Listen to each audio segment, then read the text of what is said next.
Hello everyone, this is Taka from bigheadtaco.com, and I'm coming to you here from some random park along the river in the north part of Osaka near Umeda.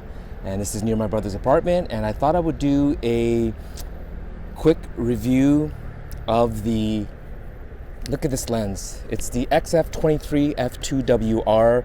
I did not order the silver, but this is a pre-production, and beggars can't be choosers, and many of my fellow review peers, as well as even some ex-photographers, didn't have their hands on this. So I was really lucky to have a copy, so I won't complain. I actually kind of got used to this look because when I was in Hong Kong, I saw a lot of guys using, as you know, you've seen some of my videos, using cine lenses attached to their Leicas or even their Sony cameras with vintage lenses. So this look has kind of grown on me. There's two major airports in the Osaka region. I think the other one is called Itami, and it's just north of here. So you're gonna, and there's a bridge over here, airplanes flying overhead. There's two trains running through this way. So I have a lavalier mic. It tends to be overly loud, so I'll try my best not to yell. All right, my thoughts on the XF23 f2. I was excited about this lens. I wrote an article over a year ago on Fuji Love magazine, and one of the things I had mentioned was at the time the 35 f2WR wasn't even out yet, and I had predicted that this f2. Oh, すいません。すいません。About a year ago, I had mentioned in an article in Fuji Love magazine that this f2 series that I would call the Fujifilm Fujicron line would be probably one of my favorites. There's a cost to having a lens at f1.4. It's usually size, and even with internal focusing, you're moving larger pieces of glass, which tend to, in general, slow down the focus. So with f2, it's one stop slower, but because of it, everything can be made significantly smaller as well as lighter. And so I was really looking forward to this lens, the 23mm f2, which is a 35mm equivalent in the 35mm full frame format. And so this was a natural lens to choose. Now for street photography, I have always been more of a 28 or 35 person. I do tend to lean towards the 28 because of my affinity towards the Ricoh GR, and that goes right back to the old film days.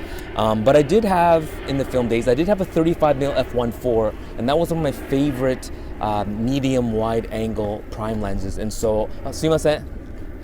One of my favorite medium wide angle lenses. And so when this came out, I knew that a lot of people will be popping this on their XT2, XT1, X Pro 2s, XT10s, XE2S, and so forth as sort of a alternative to the X100T.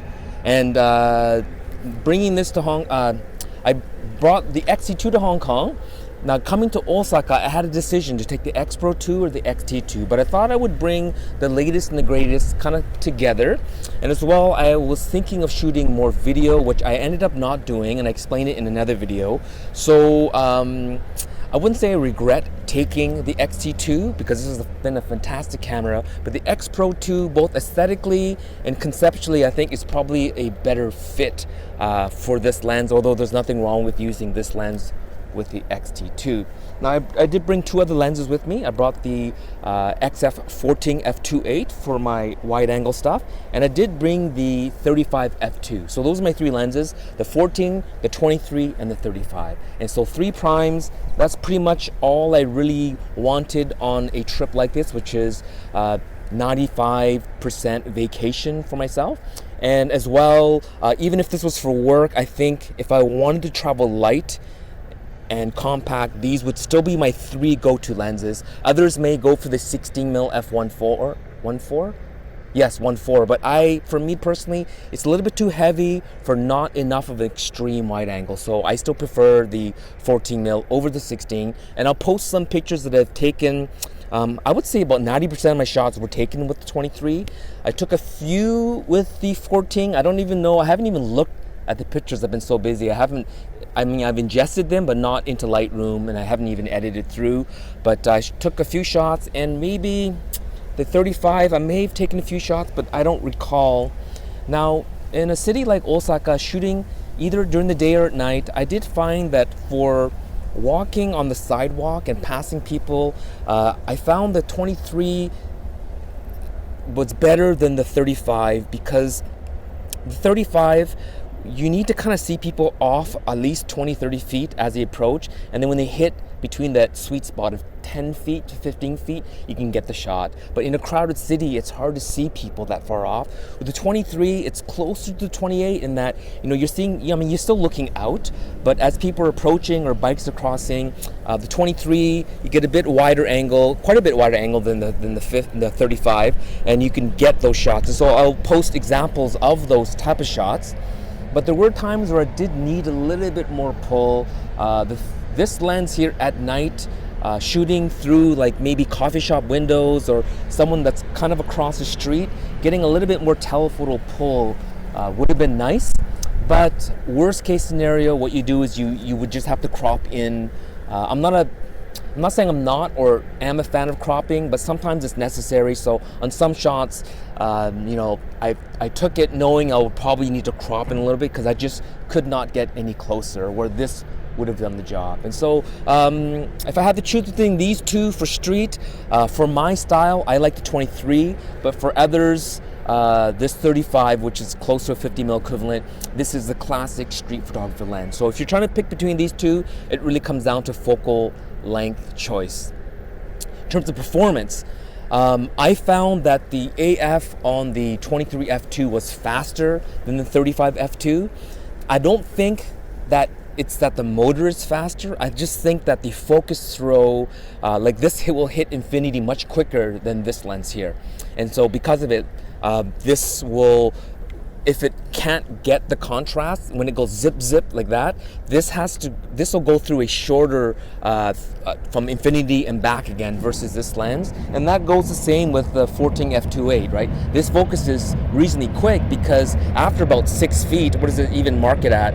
After 0.7 meters, it pretty much goes to infinity on this lens, right? So if you're focusing far off, this thing just almost is always in focus. So same with this, anything beyond, well, this doesn't have a focus distance scale, which I wish it did, but it doesn't. Anything beyond, like actually just turn this on here, anything beyond, on the scale, it does go up to 30 feet, but anything beyond 15 feet, it focuses very quick.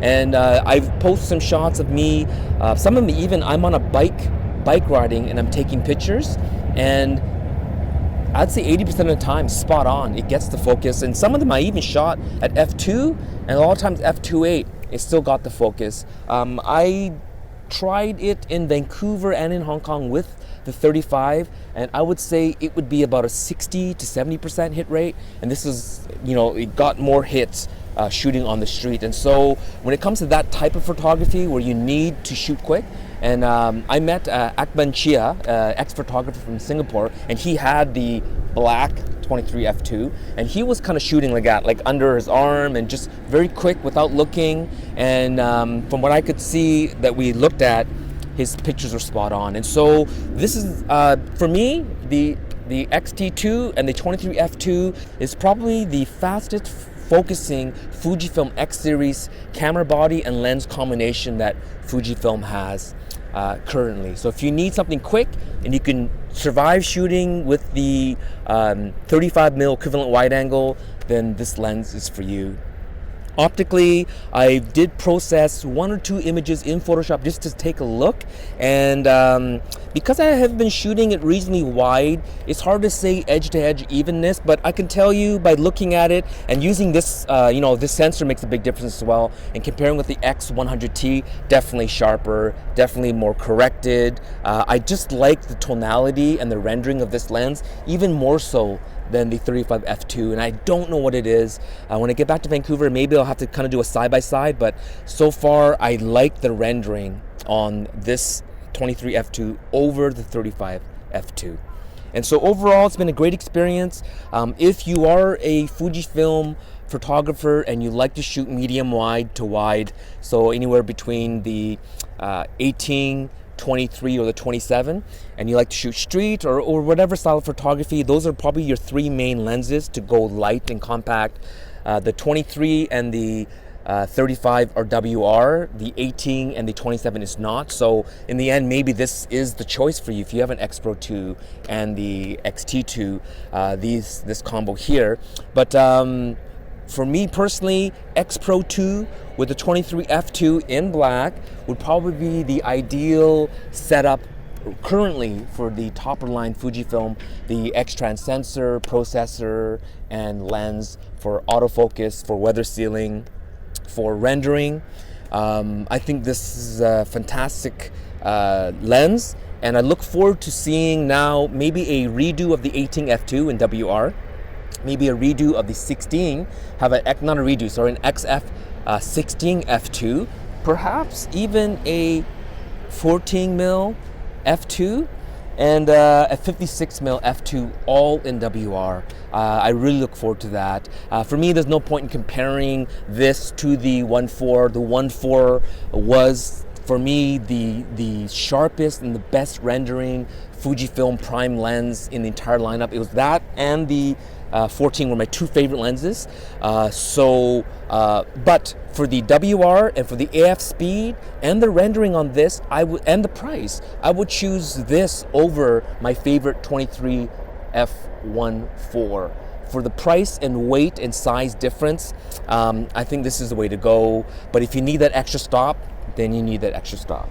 And so coming to you here from Osaka, I'm only going to shoot 2 videos here. I might do a roundup video back in Vancouver with more pictures posted. I do have some issues about not so much the lens, but the XT2 and some ergonomic things that I had to complain about.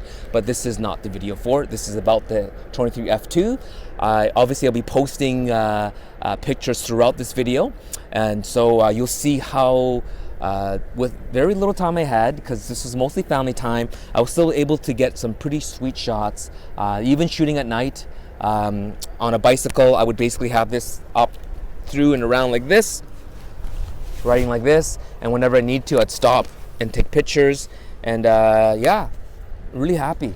It's a very awesome lens. So good job, Fuji. Good job, engineers. I mean, it's funny, I'm in Osaka. The guys that designed and built this is just about 2-hour flight or train up north here.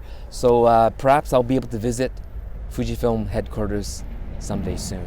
So thanks for watching. Don't forget to subscribe, tell your friends. Thank you so much for your support for my channel, and we'll see you back in Vancouver. So thanks for watching and happy shooting.